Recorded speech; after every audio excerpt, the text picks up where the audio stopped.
ఒకరోజు నేను చాలా నీరసంగా ఉన్నాను. ఎందుకంటే 2 రోజులు కంటిన్యూగా పనిచేయడం వల్ల బాగా అలసిపోయాను. ఇంటికి వచ్చి ఫ్రెష్ అయ్యి త్వరగా తినేసి బాగా అలసిపోవటం వలన రాత్రి 8 గంటలకే నిద్రపోయాను. మళ్ళీ తర్వాత రోజు పనికి వెళ్ళాలి కాబట్టి 8 గంటలకు అలారం పెట్టుకుని పడుకున్నాను. ఆ రాత్రి నాకు ఒక విచిత్రమైన కల వచ్చింది. అదేమిటంటే ఆ కలలో తెల్లవారింది 6:30కి అలారం మోగింది. నేను లేచి అలారం ఆఫ్ చేశాను. నాకు ఆ కల విచిత్రంగా అనిపించింది. ఎందుకంటే లేచి ఎదురుగా చూస్తే గోడ మీద బ్రతకగలవా 8 గంటలు అని రాసి ఉంది. నాకు మొదట ఏమీ అర్థం కాలేదు. బయట బాగా వర్షం కురుస్తుంది. సరే అని లేచి బయటికి వెళ్ళి చూద్దామని డోర్ ఓపెన్ చేశాను. అలా తలుపు తీయగానే ఆకాశం నుండి ఒక మెరుపు వచ్చి నా మీద పడింది. తర్వాత ఏం జరిగిందో నాకు తెలియదు. మళ్ళీ 6:30కి అలారం మోగుతున్న శబ్దం వినిపించింది.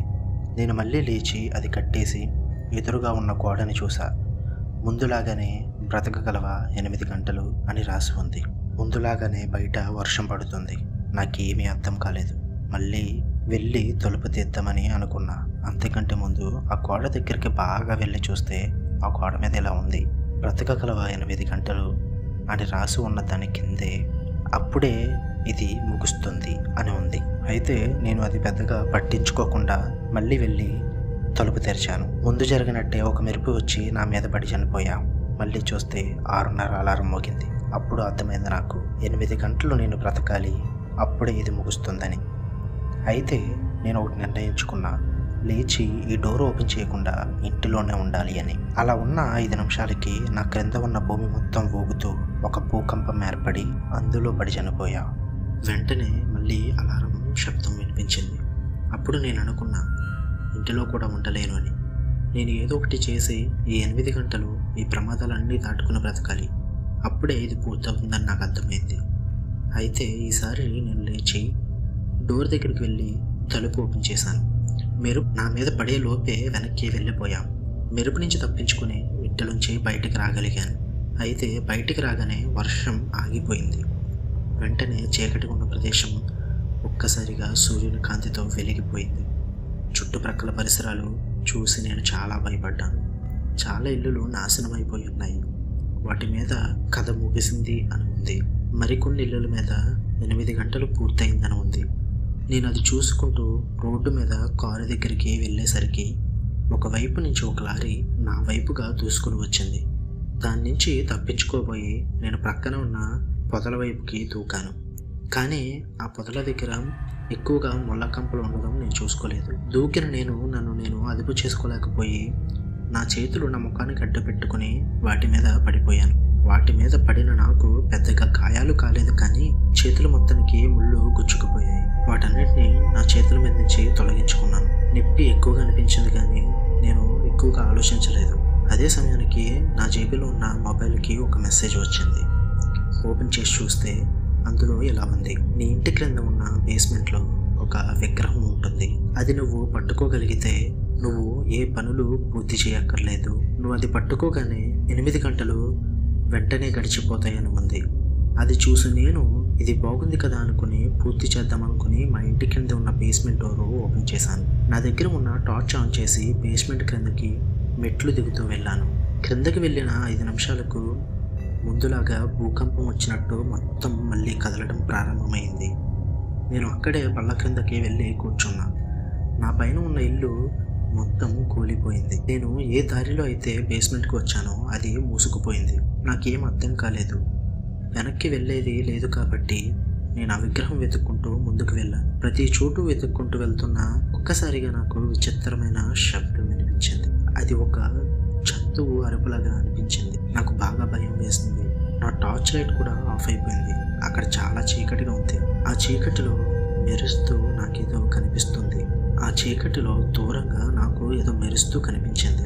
ఆ శబ్దం కూడా బాగా పెరిగింది. చీకటిలో మెరుస్తున్న దాని వైపు తీక్షణంగా చూస్తున్న నేను ఆ చీకటిలో ఒక్కసారిగా ఒక విచిత్రమైన జంతువు నా మీదకు వచ్చింది. అది చూసి భయపడి నేను అక్కడి నుంచి పరుగులు తీశాను. అది నన్ను తరుముతూ నా వెనకనే వస్తుంది. చీకటిలో నేను ఎటు వెళ్తున్నానో నాకు అర్థం కాలేదు. నా బుర్రలో ఉన్నది ఒకటే: ఇప్పుడు దేని చేతిలో చనిపోతే మళ్ళీ అంత మొదటి నుంచి చేయాలి. అందుకనే ఎటు అవకాశం దొరికితే అటువైపు పరుగులు తీశాను. అలా వెళుతుండగా ఒకవైపు కొంచెం వెలుగుతో ఒక గొయ్యలాగా కనిపించింది. వెంటనే అందులోకి దూకేశాను. కానీ ఆ జంతువు దాని నోటితో నా కాళ్ళు పట్టుకుంది, గట్టిగా కొరికింది. నేను చాలా బాధతో గట్టిగా అరిచేశాను. ప్రక్కనే దొరికిన రాళ్లను దాని ముఖాన్ని వైపు విసిరికొట్టాను. అందులో ఒకటి దాని కంటికి తగలడంతో అది నా కాళ్ళు వదిలేసింది. కానీ అది చాలా గట్టిగా కరవడం వల్ల చాలా రక్తం పోయింది. ఆ కాళ్ళుతో సరిగ్గా నడవలేకపోయాను. దానికి నా చొక్కా చింపి కట్టుకట్టి అక్కడి నుంచి మెక్కుతూ ముందుకు వెళ్ళసాగాను. అలా వెళ్తుండగా నాకు ఒక డోర్ కనిపించింది. ఆ డోర్ దగ్గరికి వెళ్ళి కన్నం నుంచి లోపలికి చూసా. ఆ లోపల ఒక విగ్రహం ఉంది. చివరికి నేను చేరుకున్నా అని అనుకున్నా, కానీ తలుపు ఎలా తెరవాలో నాకు అర్థం కాలేదు. ఆ తలుపు ప్రక్కనే ఒకటి రాసి ఉంది, ఈ తలుపు తెరుచుకోవాలి అంటే నీకున్న 10 చేతి వేలల్లో ఒక వేలును తలుపుకు ఉన్న రంధ్రంలో పెట్టు, తలుపు తెరుచుకుంటుందని ఉంది.